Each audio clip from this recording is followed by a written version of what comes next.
They shut the game down. They figure out who's going to lose, and then they start the game back up.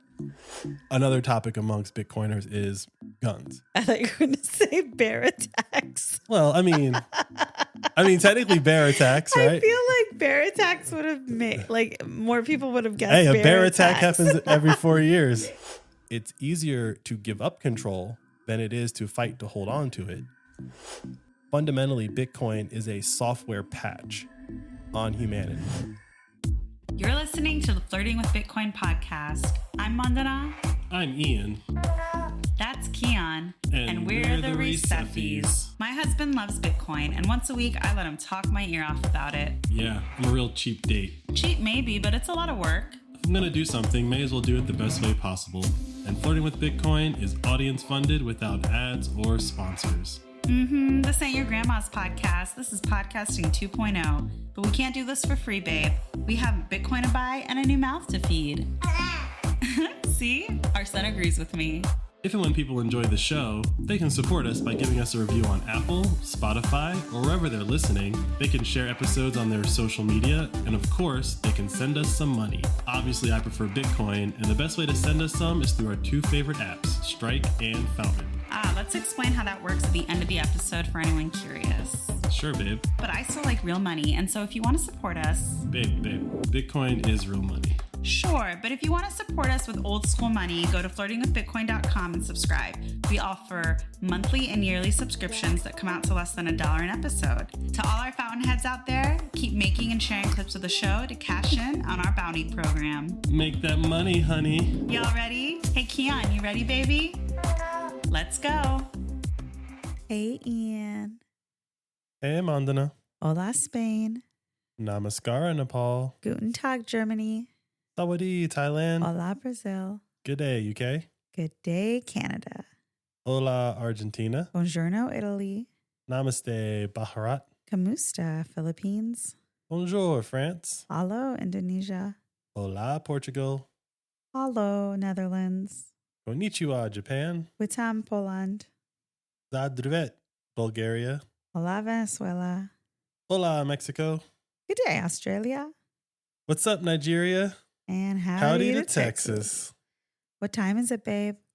The current time is 820-622, and we're approximately 1,568 blocks since our last recording. And if I gave you $1, how many acres could I get on sunny Bitcoin Island? Today, you can get 2,285 acres, aka Satoshis, on Bitcoin Island. And other tangible goods? Yeah, you can get a dozen eggs for 5,200 sats. You could get a kilogram of beef for 8,000 sats. You could get a gallon of gasoline for 5,100 sats. And 100 pounds of milk for 34,000 sats. If you're ever in the market for 100 pounds of milk. So that means that the Satoshi price index has gone... The price of everything got cheaper. Because the economy. And Bitcoin's up. And you think that it's going to soon go past 50. Yes. Real smug about it. Look, once Bitcoin starts moving, it needs something to make it stop. And it doesn't seem like anything's about to happen to make it stop. Only things that are going to make it accelerate. Like what? What's happening? Well, there's a financial crisis brewing, and people that benefit from the current system seem to be clamping. What do they say? They're closing all the exits, right? They're trying to make it so that you can't actually leave the system that's about to implode, which is just a good indicator that whatever they have planned as their solution, they need as many people stuck in the current system so that we all accept whatever they propose. But if half of us were Bitcoiners, we would just let the system collapse because we'd already be able to pay ourselves and pay each other. Plus you got the ETF. Plus you got, apparently there's another big country on the way that might be going Bitcoin, a la El Salvador. You got Argentina, just elected a new president who's anti-central bank, pro-Bitcoin. You also still have El Salvador, right? President Bukele has stepped down so he can run for president again. I'm sure he's going to get elected again. And when he does, that'll be another news cycle of things of hey, this is the guy that did this crazy thing with Bitcoin and we told you it was crazy, but yet the people reelected him. Maybe it's working. I don't know. Right. Like, Mm-hmm. so there's a lot of things that say Bitcoin is going to be in the news in a positive way. I don't see too many stories of Bitcoin being in the news in a negative way. All right. So if it's going up, let's say I want to have 1 Bitcoin in time for the halving. That's a good goal to have. What do I got to do? You got to buy Bitcoin. I mean, yeah, but we have the Satoshi savings calculator, and what that will do is tell you what you need to do by the halving. So, for example, today there's only 142 days until the halving, and that means you need to buy 700,000 approximately sats every day between now and the halving to get to 1 Bitcoin. And today, one of those 700,000 buys would cost you $300. So you're looking at like $300 a day to get to 1 Bitcoin. Okay, or you can do it weekly. So there's only 20 weeks until the halving, which brings you to 5 million sats per week, or about $2,200 a week. And if you're a monthly buyer, you only got 4 months left, which puts you at 25 million sats a month, which today is $11,000. And I'm pretty certain in the next 3 months following that, it'll be a lot more for the same amount of sats. It's only going to get harder to get to 1 Bitcoin the closer you get to the halving. It's not that I don't believe you, but it's going to be interesting. What do you not believe? It was $15,000 less than a year ago. Mm-hmm. I know it seems like it just started moving. Yeah, it does. But seem like that way. it was $15,000 less than a year ago. We are at whatever it is, 200% or 3x right now. So that's a lot in a year. Do you wish we bought more? You always wish you bought more. But the point is or that, are you pleased with yourself generally? Pleased with what? Just, how you managed that dip, right? That was obviously a dip. I mean, I learned from the last one. Mm-hmm. So I pushed in every feasible amount of dollars I can get my hands on that wouldn't, have us eating ramen every day. Mm-hmm. But that's what you're supposed to do. Like back when it dropped to 3, actually, no, not when it dropped to 3, but like I was talking to somebody one day after that had happened. He was like, yeah, like I called my entire family, convinced everyone to give me all their money, and they thought I was crazy, but like a few of them did, and it went from 3 to 70. Wow. So yeah, like after having seen that happen, I knew the next time it did that's what I was going to do. You live, you learn. I wish I had done it at 3, did it at 15. I'll be all right. Mm-hmm. So it's going to go up again and then it'll go back down, but there'll be a new floor, right? Again, none of this is guaranteed, but statistically, the low has always been higher, right? Right. So if you're having higher lows, you're still technically trending up. Some people just wish they had got in at the most possible low and for some reason sold at the most possible high, but like that's impossible. So DCA, whatever your amount is, dollar cost average in every day, every week, whatever you got. And, a couple months ago, basically anybody who'd been DCAing was up.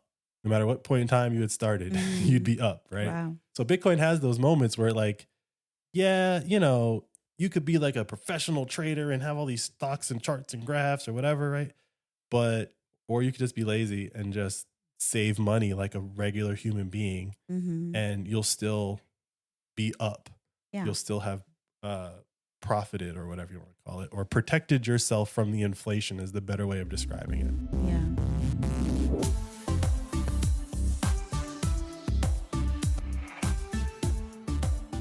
So it's been a minute, babe. We're a little behind recording the pod. Yep. How's life been? Busy. Good busy?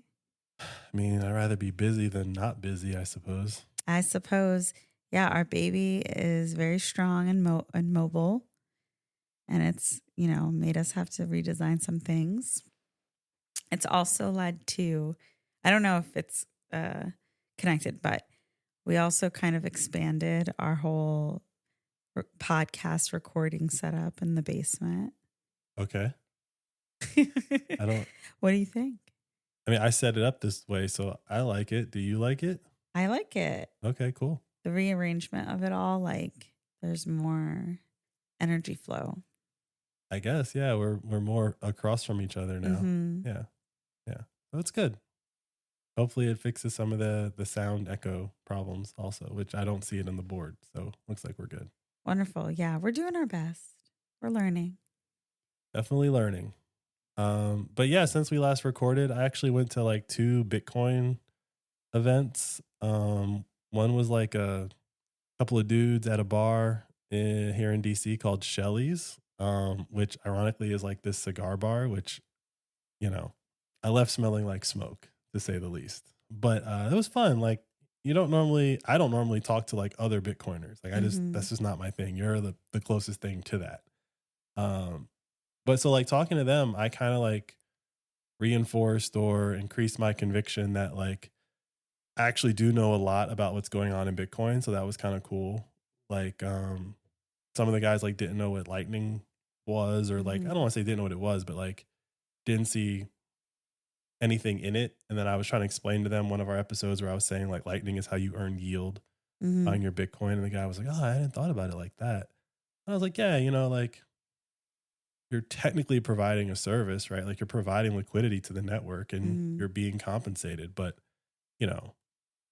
I don't even know how to figure it out, but I doubt that the Lightning network is paying for the electricity that's powering the device, right? Like it's just an experiment, right? That we're doing because we have a Bitcoin podcast. So I need to be able to talk about these things. So I have to like interact with these things. So because of that, I bought a Bitcoin miner. So last year I got the node, which let me do the Lightning stuff. So I was like learning about Lightning all this year. And this year I got a Bitcoin miner. So I'm going to be learning all about Bitcoin mining this year, hopefully. Do you want to talk about it, or do you like still want to get into it first? Talk about what? The miner that you bought. I mean, we can talk about it a little bit. So it's called an S9. It's not like one of those like big beefy ones. Like it's probably not even going to be profitable. Beefy? Yeah, I mean like so all the different so all the different Bitcoin miners have Is that what Bitcoiners call them? That's what I'm calling it. Oh. I don't It's just how you feel. Yeah, like so there are Bitcoin miners that if you have electricity at the right price, it will actually produce profitable amounts of Bitcoin, right? So an S9, you're not going to be getting much Bitcoin because the amount of hashes that it does is very low. It's more like a just try it out kind of thing and see how this whole thing works. And if you feel like you understand it, then yeah, you might want to go invest, air quotes, in a beefier Bitcoin miner. But I doubt that's going to happen. Like I just want to get like started. It costs like $100. I got it off eBay. They had like over 1,000 stars. So like, I'm sure it's legit. Right.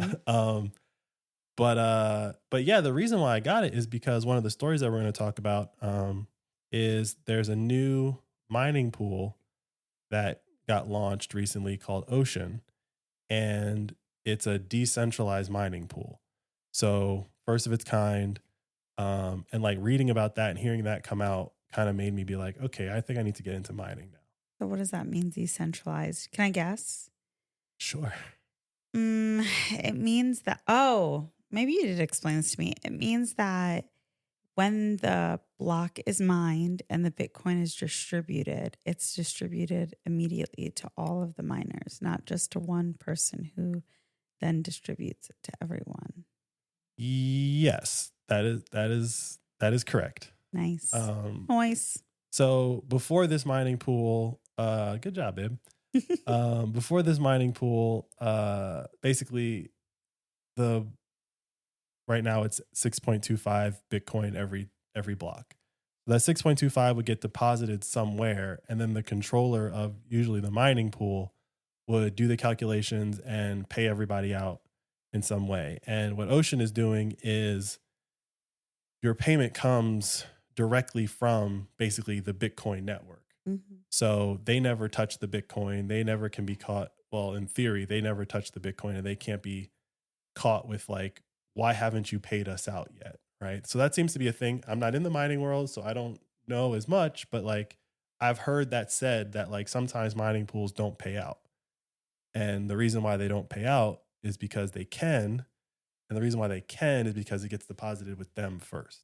Yikes. So, it's not a normal thing, but it's just that it's a possibility, right? And so this particular mining pool called Ocean, like it just seemed very interesting. And for the life of me, I don't know why all mining pools didn't operate like this to begin with, considering that Bitcoiners want everything to be decentralized. But, like enough mining pools not paying out incentivized someone to say, well, let's just get rid of that problem, right? Which I think is cool. So I'm going to hook this miner up. I'm going to connect it to that Ocean mining pool and contribute my little bit of hash power.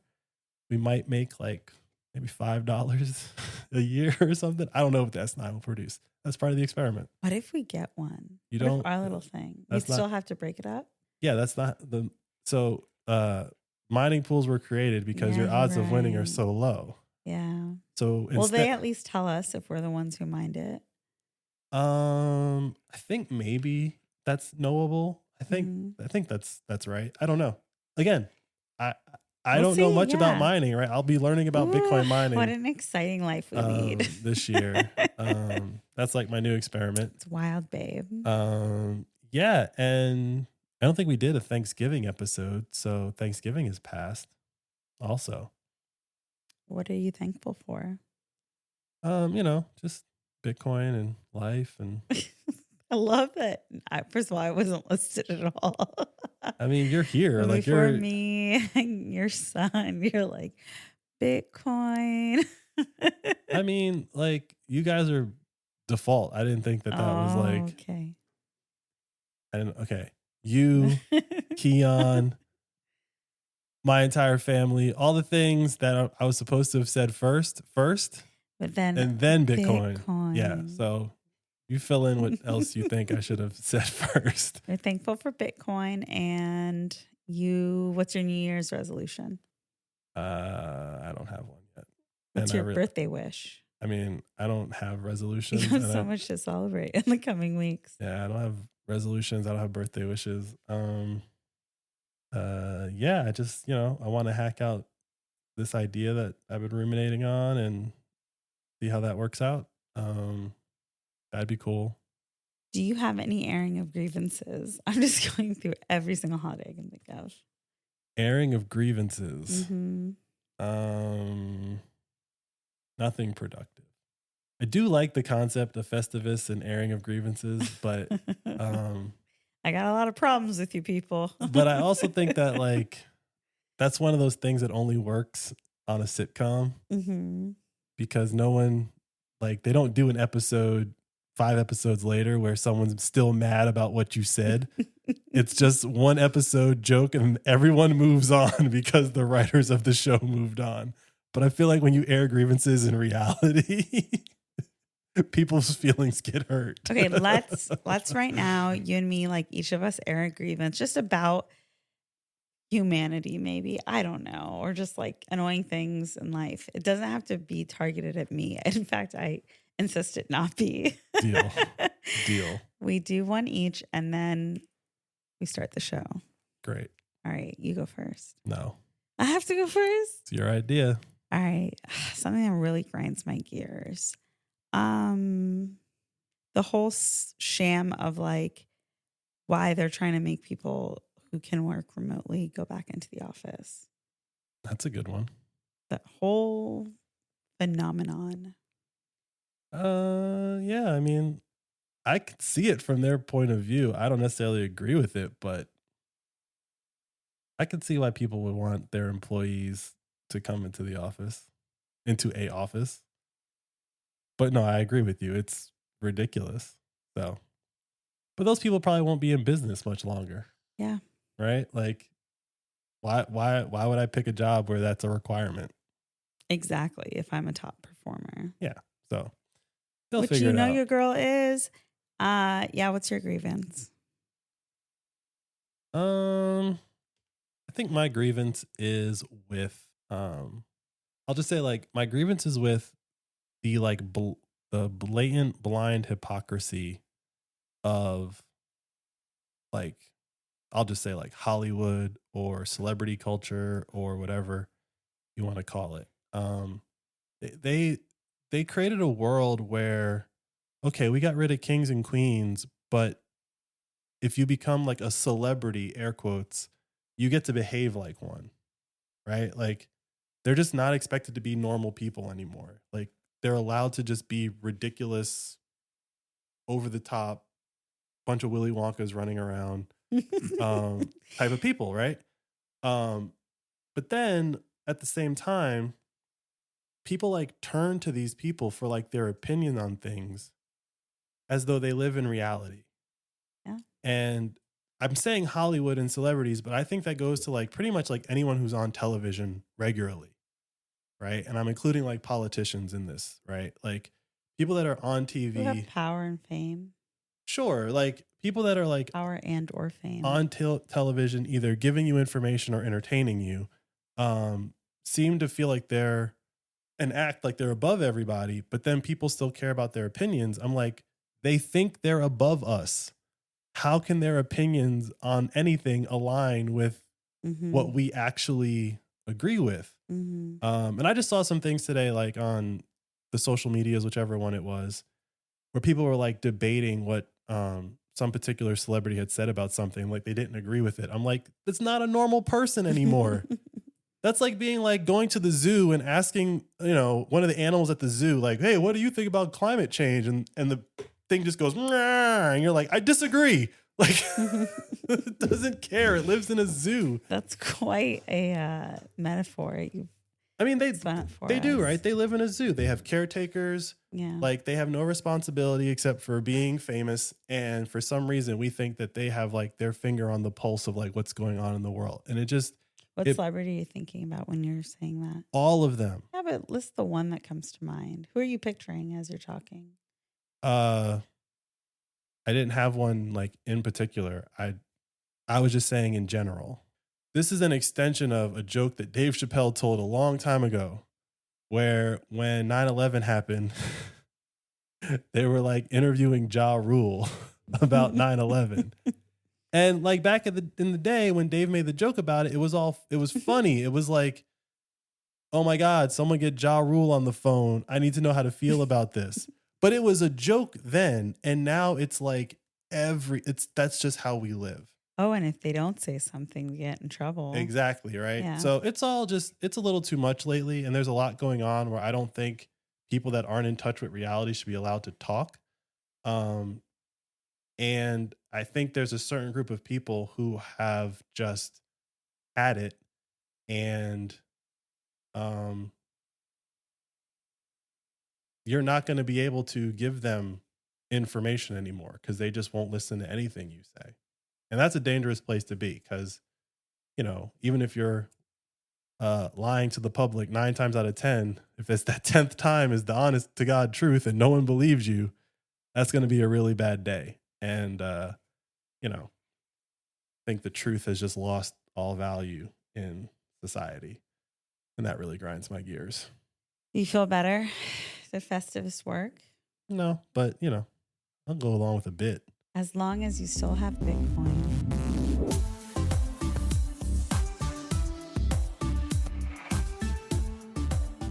Okay, before we get to Bitcoin talk, we have a milestone that we have achieved thanks to one of our listeners. What's that? We got our first paid subscriber. Oh yeah. Forgot about that. Well, I didn't know that's where you're going with that. Where did you think I was going? I don't know. But when you said it, I was like, did we? Oh yeah, we did. We also did 300,000, but I think we already celebrated that. Yeah, we crossed 300,000 downloads a couple weeks ago. Mm-hmm. But yeah, so I was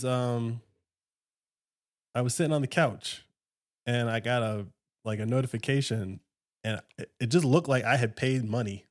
And I was like, I didn't buy anything. What's going on? And the notification was that we got our first subscriber on the website, and they had paid for the yearly support our podcast. So I don't want to say your email address on air, but you know who you are. And thank you so much. Like literally made me smile for like the rest of the day for, value for value works, I suppose. We've made it, babe. I don't know if we've made it, but seems like we're making it. I know, it's fun. Um, Oh, you told me that at the Bitcoin events that you went to, at one of them, people had heard of our podcast.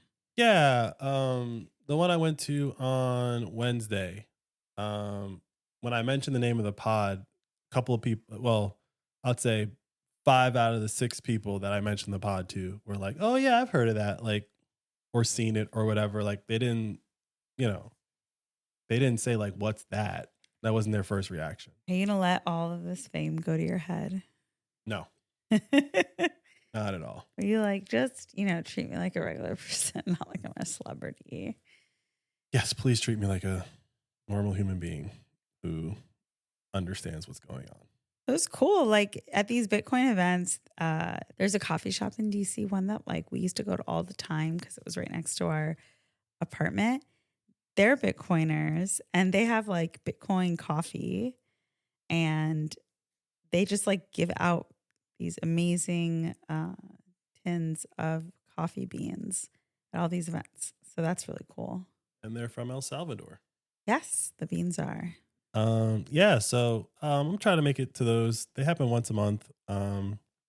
Good group of guys. There's a couple of ladies there. One couple brought their very young child. I was like shocked when I saw the baby because it was so small. Like Keon's like bigger now, and I was like, "Ooh, that's a small baby." Like I wasn't gonna bring Keon, and you brought that guy. All right. But they were nice, and no, like I said earlier, like I don't really get to talk to like a group of Bitcoiners often, so I don't know. It's just a different experience than going to a bar. But a bar with Bitcoiners, sign me up. Yeah, you probably don't know this, but there's a bar in New York called Pub Key, which is like Public key. Yeah, so it's a bar for Bitcoiners. Do you want to go? I don't want to go to New York, so it's the only way to get there. Oh my God, just thinking of New York, I felt dirty. That city is so dirty. I know it is, and cold. I have never been to a Bitcoin event, and I wonder how I would hold my own talking to Bitcoiners. You'd be fine. Yeah. Mm-hmm. What would we even talk about? I don't know. Whatever the topic was, you don't always talk about Bitcoin with Bitcoiners. You don't? No. What did you guys talk about? A lot of other things. What was top of mind? Other than Bitcoin? Yeah. I don't know. Like some people I had met before, so we were like kind of being like, oh yeah, catching up or whatever. Personal life. There was a couple of new dads there, so just talking about being new dads. Somehow I ended up telling the joke about when I don't know if it was, I forget where, but basically I ended up telling the joke about how women don't want you to have guns, but they want you to fight the bear when it kicks in the front door. And everyone got a kick out of that because, another topic amongst Bitcoiners is guns. I thought you were going to say bear attacks. Well, I mean, technically bear attacks, right? I feel like bear attacks would have made, like, more people would have guessed. Hey, a bear attack happens every 4 years. Bitcoiners seem like they would want to be ready. Yeah. No, bear attacks happen every 4 years. The bears are dangerous. No, but I made the joke of like, you don't have to fight the bear. Someone's talking about guns and women or whatever, and I was like, yeah, they don't have to fight the bear. And they kind of looked at me like, what? And then I told the joke, and they're like, that's funny. And I was like, yeah, so like fight the bear, but we want it to be a fair fight. It's like, well, then I need the gun to make it a fair fight. Why a fair fight? Because a bear will destroy you. No, I mean, I would want the bear to not have a chance. That's why we need guns. Yeah, less fair. No, there's no middle ground. Yeah, that's true. They're bears. Have you seen The Revenant? I have seen The Revenant. He had a gun. Did we see it together? We did not. Oh, yeah, I didn't think we did. I watched that movie on my couch by myself. Oh, I saw it in the movie theaters. I definitely did not go. There see were a bunch of people who wanted to go, and I went with them. Were we together? I mean, Chase was in DC, so technically yes. Like, I feel like I met you right after Chase moved here. When I watched it on my couch, it might have been years after it came out, though. You're right. You might have just watched it one day that I wasn't home. Anyways, No, I watched this in my old apartment. Yeah. Yeah. So anyway.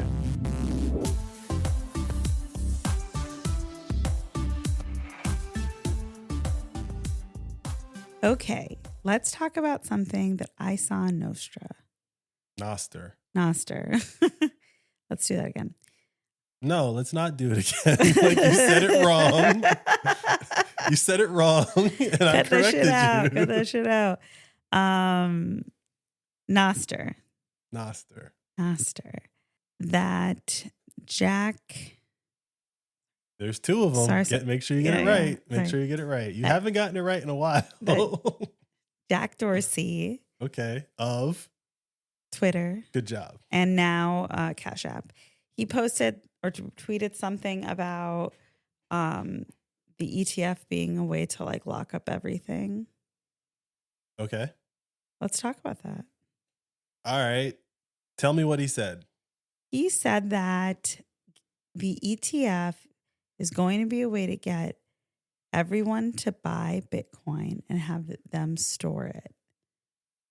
Like, to not actually have it be, what is it called? Pure Bitcoin or clean Bitcoin? Peer-to-peer? Pristine Bitcoin? I mean, I understand what you're saying that he said, and that is true, right? He's not wrong. So what you're saying that he said, 'cause I don't know exactly the quote, but what you're saying that he said is that you could go to Coinbase, worst case scenario. You could go to Strike. You could go to Cash App. You could go to all these different places and buy the Bitcoin and have the Bitcoin yourself. You could then withdraw the Bitcoin from said apps into your hardware wallet or offline wallet of choice. And that's actually your Bitcoin. You hold it. Or, because that's a lot of work for a lot of people, you could just sell your Tesla stock and buy this ETF. And when you buy the ETF, you're going to get all the price movement of Bitcoin because it's spot. So if Bitcoin goes up 500%, technically whatever you put in will go up 500%, minus some management fee by BlackRock, of course. But the thing is that you will not be able to withdraw your Bitcoin from that ETF. You'll have to sell. It'll go back into cash. And then you'll be in the same position where you'd have to take the cash out of your trading account, put it into Strike, and buy it on Strike.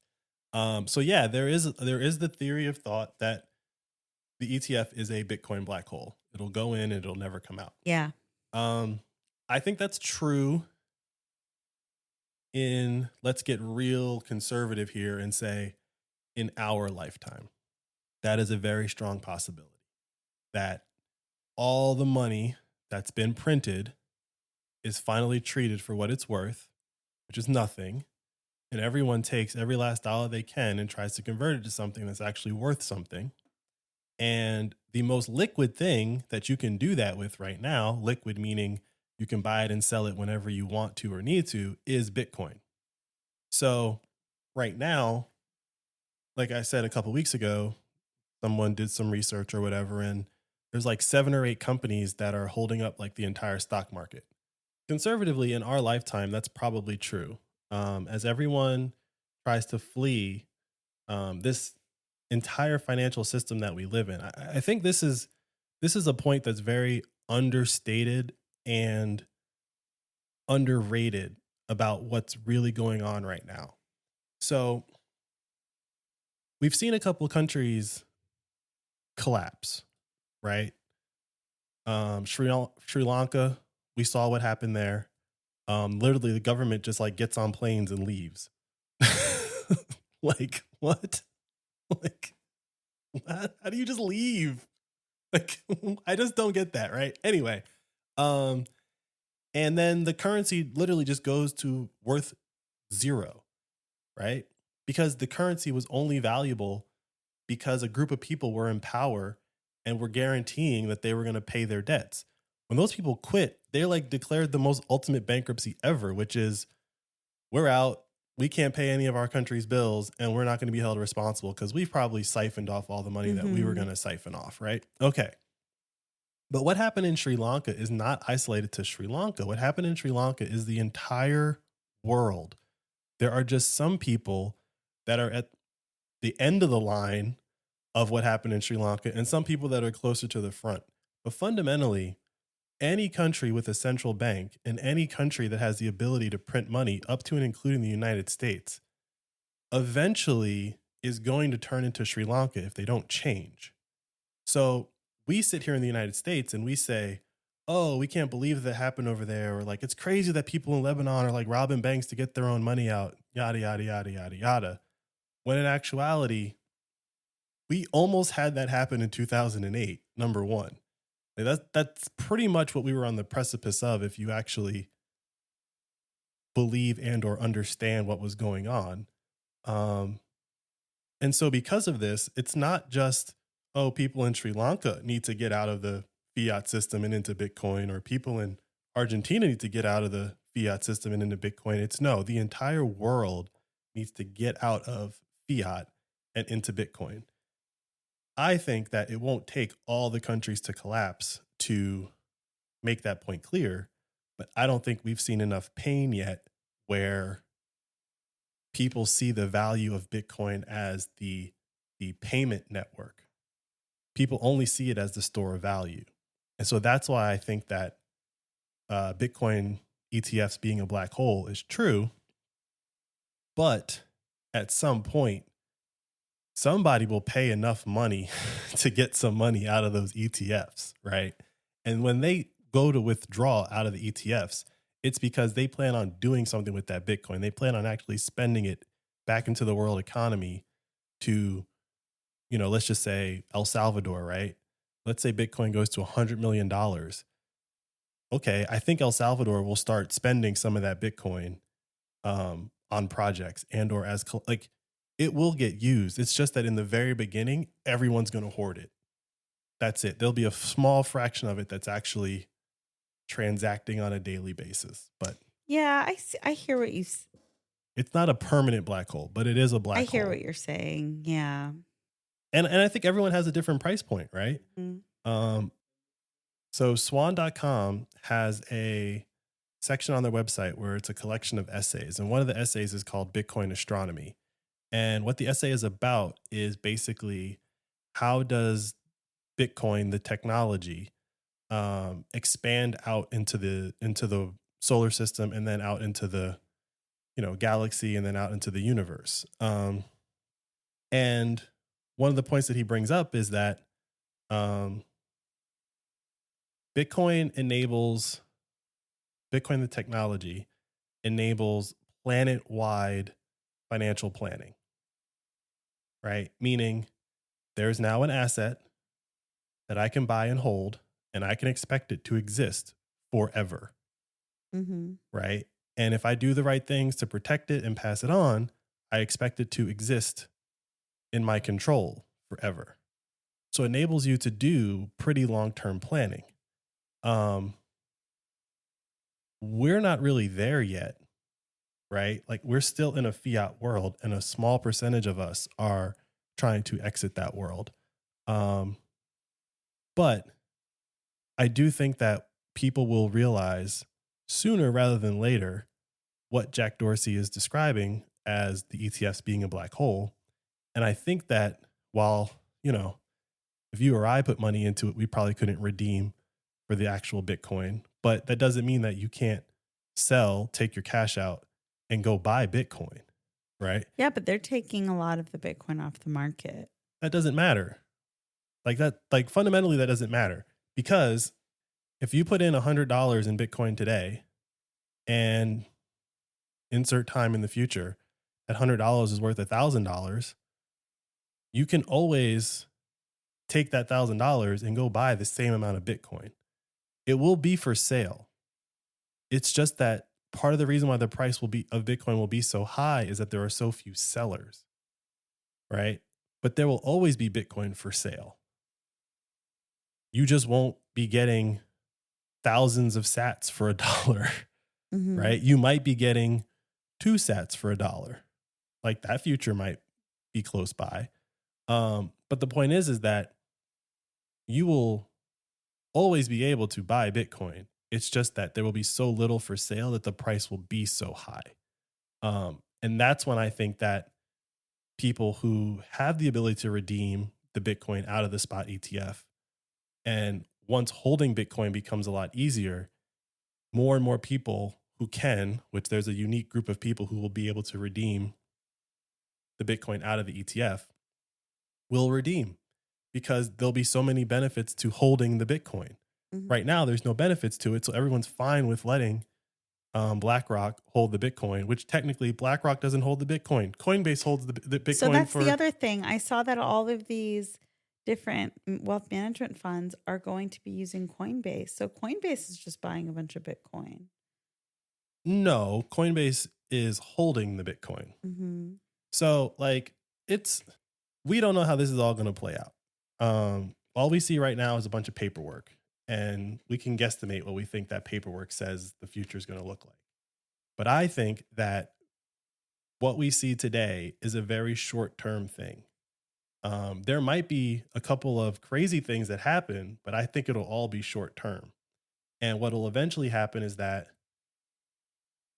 let's go super conspiratorial. The United States government seizes all the Bitcoin that's held by people that don't hold their own Bitcoin, Mm-hmm. right? They take it from BlackRock, they take it from Coinbase, they take it from Fidelity, they take it from all these ETFs, and they do like they did with gold, and they say, okay, it's our Bitcoin now, and we say it's worth this. Okay, cool.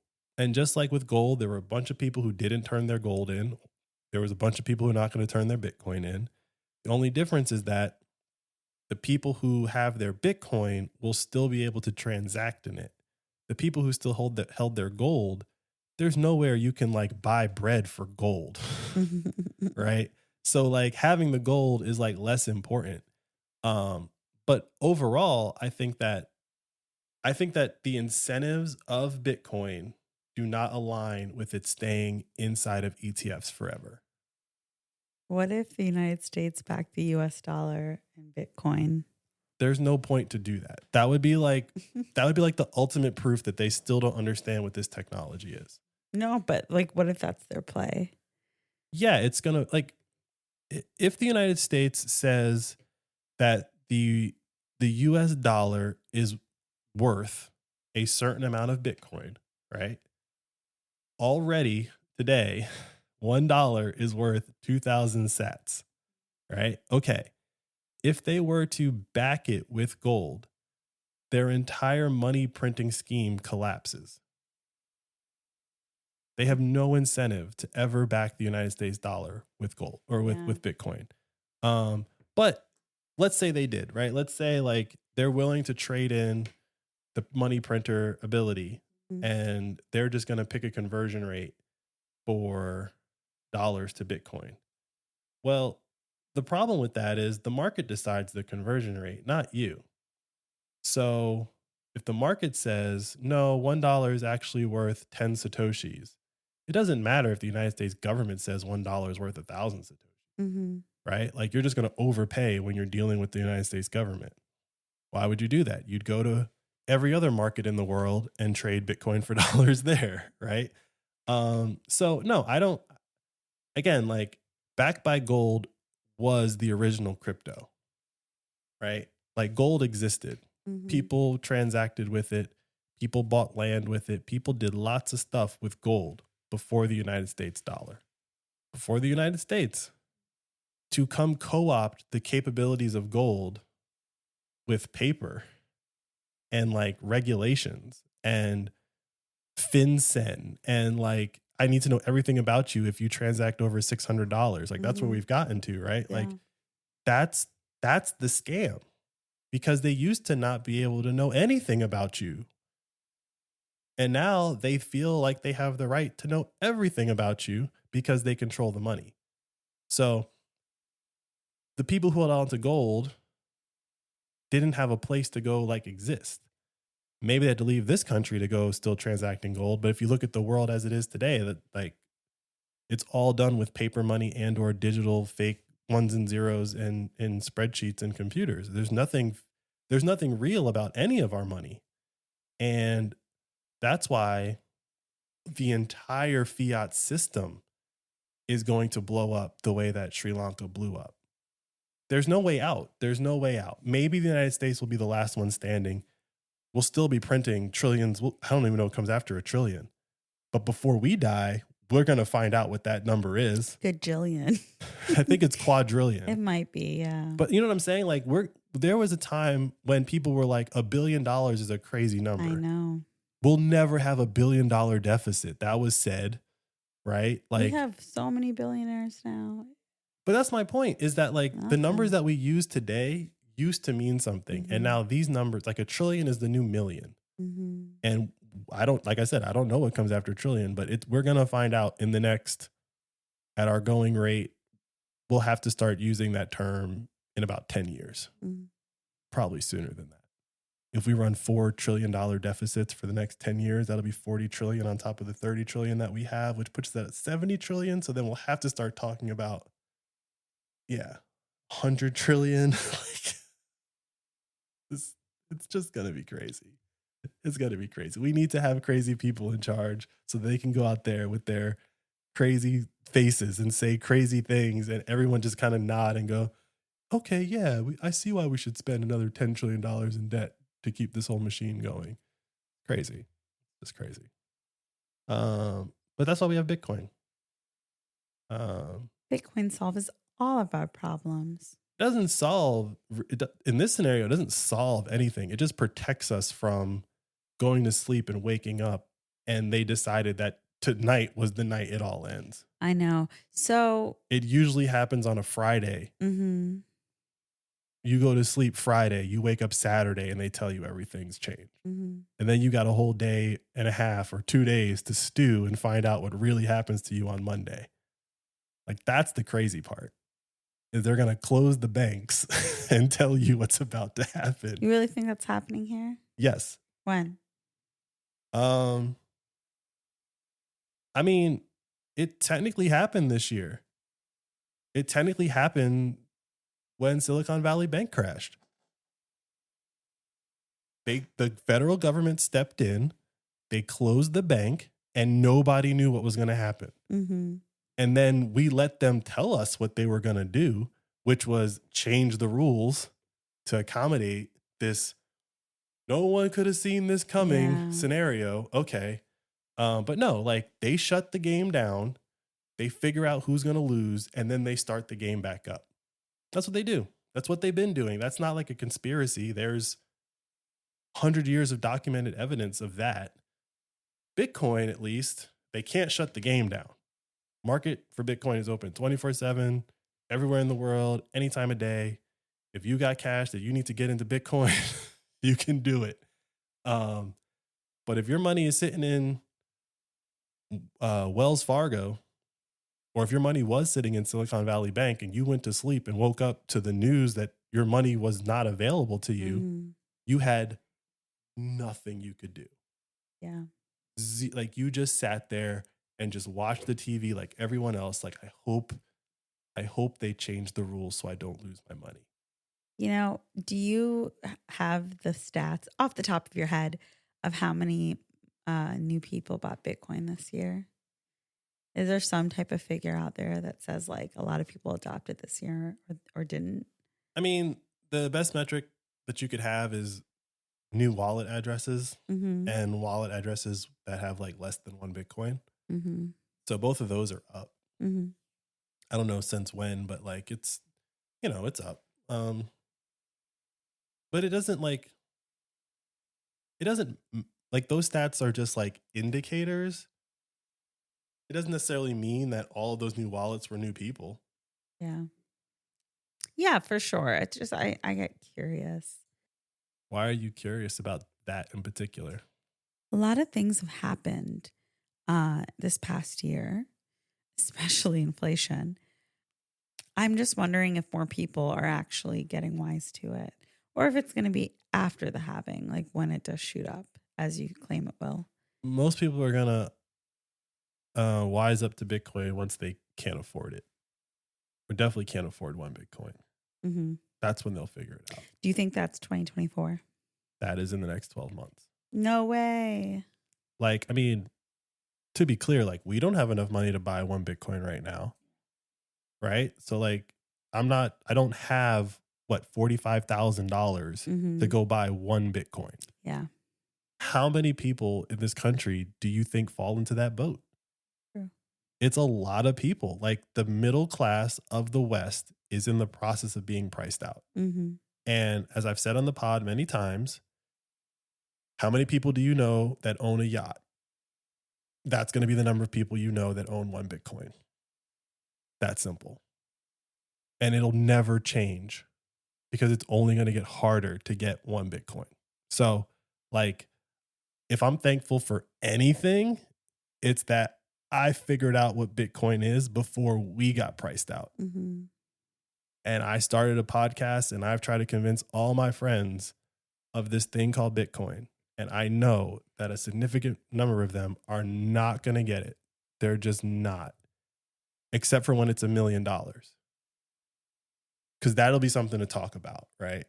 Can you believe this fake internet money is worth $1 million? Yeah, I can. Because I know what it is. It's actually worth a lot more than that.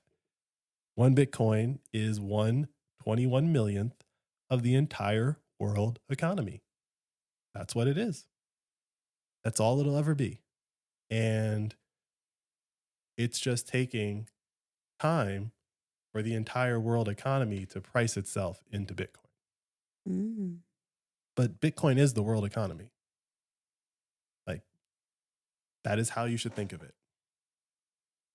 So when can I stop going into the office? I mean, you can technically stop going into the office whenever you want. I know. You know what I'm saying. When they can might fire you. When can a girl retire? I don't know, babe. Like, I don't know. You'll know, but I don't know when that is. Right. But at the same time, like, I don't want to not work. I just want to work on the things that I want to work on. For sure.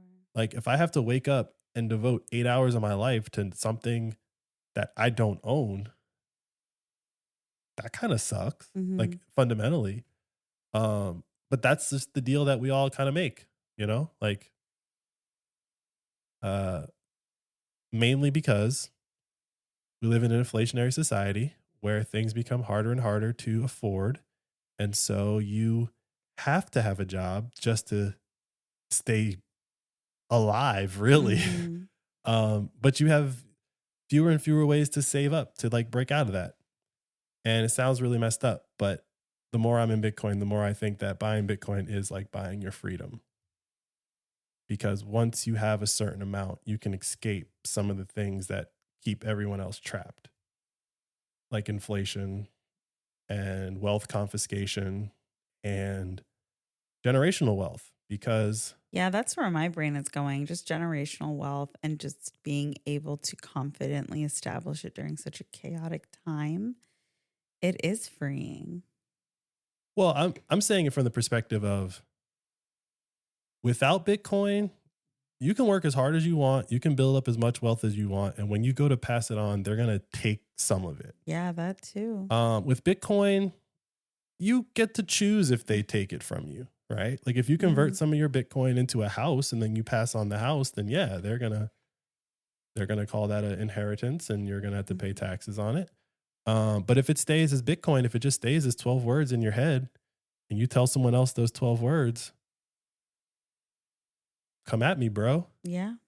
You don't get to take 30, 40, 50% of what I worked for while you also took 30% while I was working for it. Right? Like, and you take when I buy stuff. You take it all the time. And you're going to take it from me. Like, as I try to pass it on to my kids, like that's a bridge too far, I think. Especially if you're creating a scenario that we currently are in where it's actually getting harder to build those things to pass on. Like if it's easy to build up $1 billion to pass on to my kids, great. If you want to tax half of it. But if it was like every 2 years I had to go to battle with you, like, no, I think I won the fight. I still have the billion. I'm passing it all on. And with Bitcoin, if they don't change the rules, you're going to see a lot of wealthy people doing just that. Like, I'm not the person that's going to really take advantage of that. Wealthy people are going to pass 12 words on to their kids and explain to them what's that, right? Absolutely. So like when there's an alternative, then the person who's exploiting you has to come up with a better exploit. And I just don't think they have one. So they're either going to make people afraid of Bitcoin. That didn't work. They're going to have to change something. I don't know what, but in a world with Bitcoin that's growing in value literally every 4 years, there's going to be a new group every 4 years that's going to be like, you're not taking this from me. Like, yeah. I was just thinking, there's several situations I know where people's parents want to help them out, but their money is tied up. And so their help is restricted or limited in some way. it's not their money. It's not. Yeah, it's really, and so like there's so many instances where there are rules on money that I see that like just people would have more options in their life. A lot more. Yeah, so much more. And I think it's just so interesting that is this new place to store your money in, right? But I mean, we've talked about the yuppie elite so much, but they really don't understand what an easy option this is that no one's ever had before. Yeah, it's a very challenging thing to understand. And that's why I said, if I'm thankful for anything, it's that I had the space to sit down and understand it. When like during this time, during the beginning times, I feel like I would have gotten Bitcoin at some point regardless. Right. But the earlier you know what it is, the faster you can make adjustments and the more, I'll say, benefit you will reap from Bitcoin, right? And so as people get priced out, right, like it's never going to come back down. It's like a meme. You're not in the Bitcoin space, but it's a meme. Every cycle, there's somebody who's like, oh, so glad I got out at whatever. It's never going back to that, right? And it's always some ridiculously low number, right? Okay. So like, it's never going to go back down. Yes, there will be drawdowns, but as I said earlier, the lows will be higher each time. This time it was from 3,000 to 15,000. So if you're looking at a 5x in your lows, the next low is what? 75,000. Yeah, the next low is 75,000. That'll be the low, which is above the all-time high right now. Just assuming that that's the trajectory, right? We could be conservative and say it's 2x. It's still up. So I think everyone will figure it out. Yeah, I mean, I hear everything that you're saying and I know it'll happen, but still, I'm going to be like, oh my God, when it happens. I had this thought that Bitcoin is a patch, like it's a software patch on the computer program that is humanity, right? There's been a bug in the system for a while, which was a select group of people can print as much money as they want. Yes, they use that ability to fight over which group it is that gets to do it. But fundamentally, you wouldn't want anyone to be able to create unlimited money, whether they're on your side or not. So there's been this bug in the system. And the reason why I was having this thought is because this guy, Ray Dalio, we haven't really talked about him in the pod a lot, but he was making a name for himself about like economics and He was talking about like the United States versus China, and everyone's got this chart, where they show like, oh, here's the rise of the insert country monetary dominance, and then they peak and go down, and then here comes this other country and they peak and go down, and you see like this cycle, right? And the cycle is, well, eventually printing the money causes the system to blow up, and you kind of have to fight to figure out who's going to be in control next. And then someone invents Bitcoin, and it goes, no one is in control next time. You guys can fight World War III all you want. Nobody will be in control. Mm-hmm. And so it's easier to give up control than it is to fight to hold on to it. But fundamentally, Bitcoin is a software patch on humanity. And as you know, with like software patches, not everyone gets the patch right away. Some people are like, their settings are to automatically download. There's that. Some people have to manually do it. There's Other people that. avoid it. There's that. That's one of the like analogies I was going with here. But the other one is that like it's called like a phased rollout, right?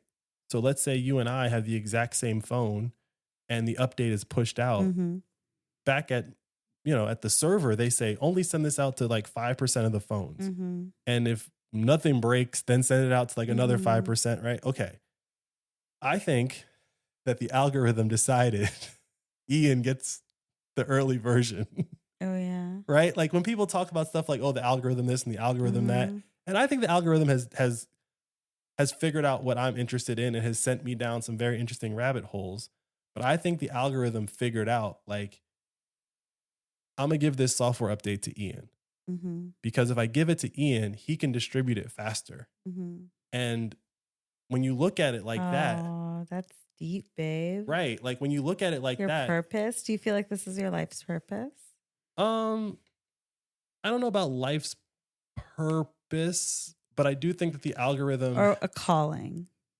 Purpose, calling, sure. I'm just saying that I think the algorithm, specifically YouTube, because technically Google search is the oldest like algorithm for what we're talking about.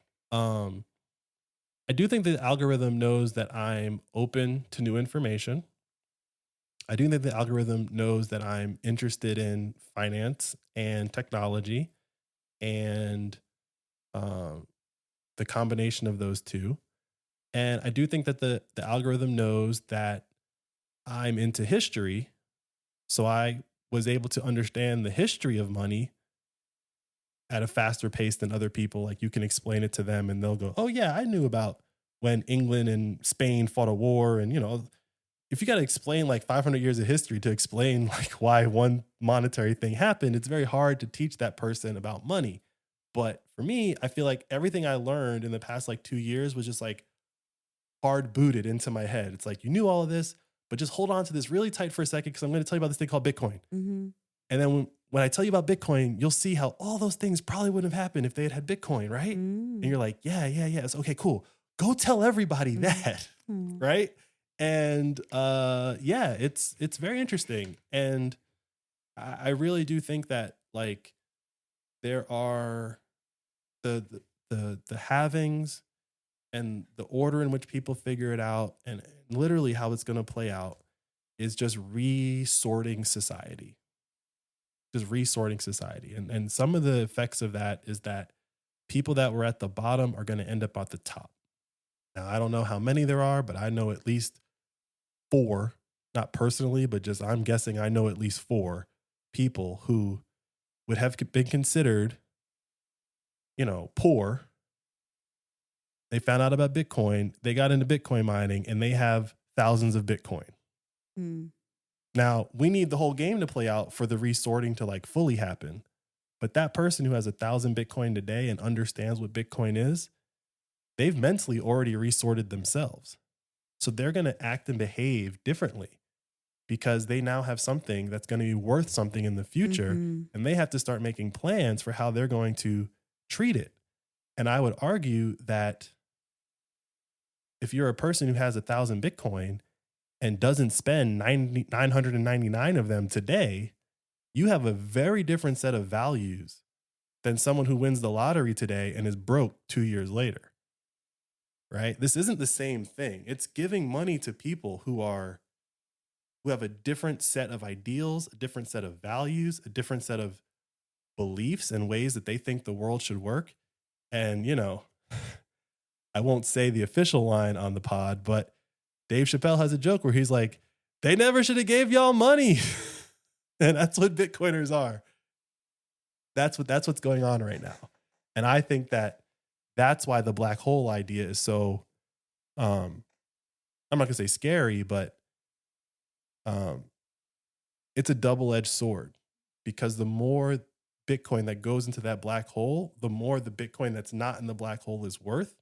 And the people who currently have the most Bitcoin are never letting their Bitcoin go into that black hole. Mm-hmm. So go ahead, BlackRock, Fidelity, all you guys, and play your financial games that you want to play, that you're always going to play with whatever asset market you're in. But this time, when you play that game, all the people that were in early, they benefit more than you do. Or not more than you do, but they benefit disproportionately to you, just because they have more time in the game, which will make those and they understand it better than they do. Which will make those people who are used to playing games where no one could check them, all of a sudden, every time BlackRock or, some wealthy billionaire hedge fund does some market chicanery and then Bitcoin pops up, like, crap, we just made another millionaire who doesn't like us. Why else would they have Bitcoin? They don't have Bitcoin because they like the current system. They have Bitcoin because they don't like it. So if they pump Bitcoin, they're just making millionaires out of people who are going to figure out how to use this new wealth to take down your system even more. It's inevitable. It's inevitable, especially if we all educate our kids, right? Like Keon, whether he likes it or not, he has to fight this fight too. He could run away from home. That's all he'll ever know. He could run away from home and be like, I'm not going to fight your battles, Dad. I love cash. I love the US dollar. Yeah. Anyway. It's vintage. Imagine. What a rebel.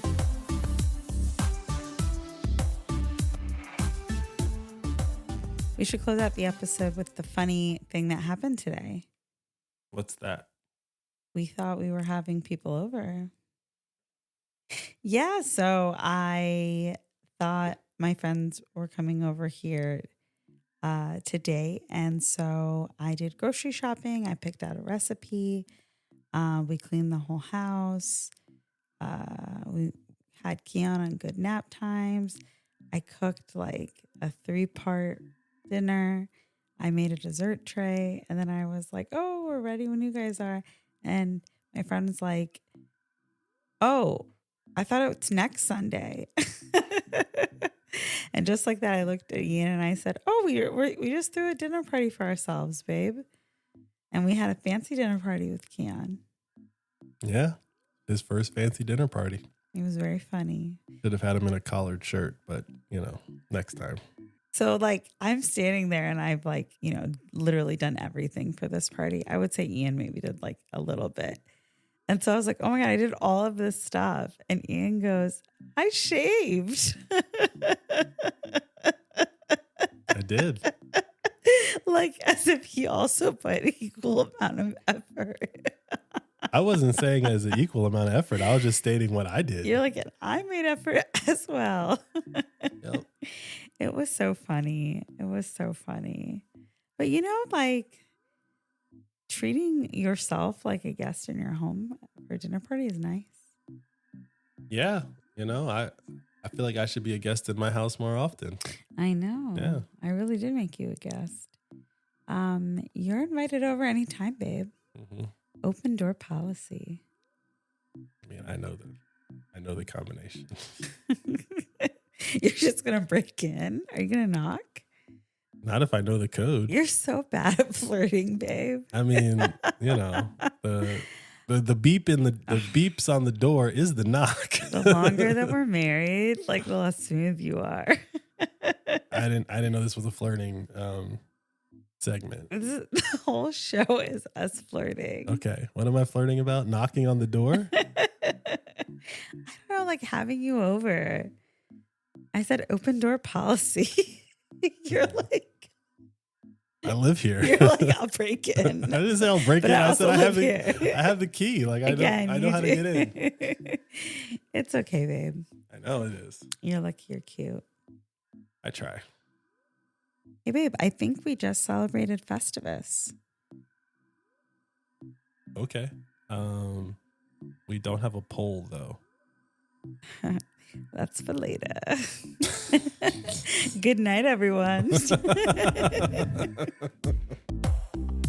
Hey, thanks for listening to the show. Now let's get you set up on Fountain so you can start earning money simply by listening to podcasts. It's time to join the Fountainhead Nation. Go to fountain.fm to download the app onto your phone. Once you've installed the app and have set up your account, search for Flirting with Bitcoin and follow us. You should also be able to find and follow every other podcast you listen to as well. Listen to our show and episodes from your other favorite podcasts to earn your first sats, which are fractions of a Bitcoin. And keep an eye out for our promoted episodes on Fountain's homepage. We promote every episode so you can earn up to 100 sats just for listening. Yeah, that's right. Your attention's valuable to us. You're not just a set of earballs we've collected for advertisers. You can use the sats you've earned to send us a boost, which is like a little payment with a message. We are very active and respond to almost all the boosts we get. Every episode, we also give a shout out to the top boosters from the previous episode. And if you want to support us or other podcasters with more sats than you earn, you can top up your Fountain wallet with a bank card or a lightning transfer from apps like Strike or Cash App. The easiest way to learn is to just get started. If you have any trouble or questions, go to support.fountain.fm. The team is extremely helpful and responsive. That's it. Now you're all set up for podcasting 2.0.